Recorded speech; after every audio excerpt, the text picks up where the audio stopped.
So, dealing with this coronavirus and everything that's going on, and we're praying for you. And one of my prayers for you have been that God will keep you in perfect peace if you keep your mind stayed on Him. So no matter how it looks, and I know reports are coming out all the time, keep your mind on Him and He will keep you in a perfect peace because He is a keeper. And just being a keeper just reminded me of a story, something that happened with me and my Uncle Kenny. And I was talking to somebody just about highlights of my childhood, things that I really enjoyed. And I slipped up and told somebody, and I didn't think it was a bad thing until he told me, but I told somebody, growing up, I really enjoyed chuck wagon sandwiches. And he said, Nathan, don't tell anybody else that.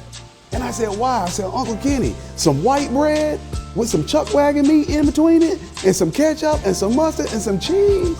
And on Sunday you ate some turkey necks? He said, don't tell anybody else that. And I said, why? He said, chuck wagon sandwiches is not something that everybody eats. Turkey necks is the part of the meat. And I said, is that why we had to suck all the meat out on the inside? He said, that's why. He said, because that's not something that common folk eat or rich people eat. And I said, well, Uncle, I didn't feel rich and I didn't feel poor. And I said, so in that time, we were not that well off, but I didn't realize it.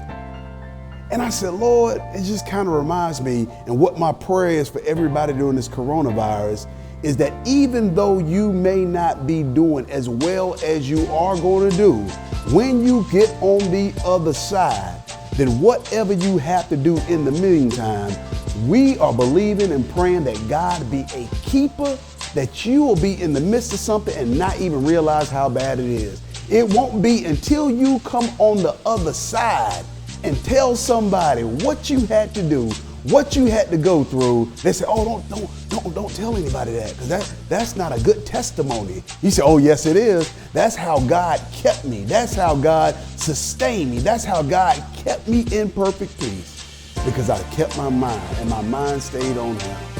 We are believing and we are praying that during this time, that's not always a good time, that's a tough time, that you won't even realize how bad it is, that you won't even realize how much is going on, because God has kept you. God has kept you in perfect peace because you kept your mind stayed on Him.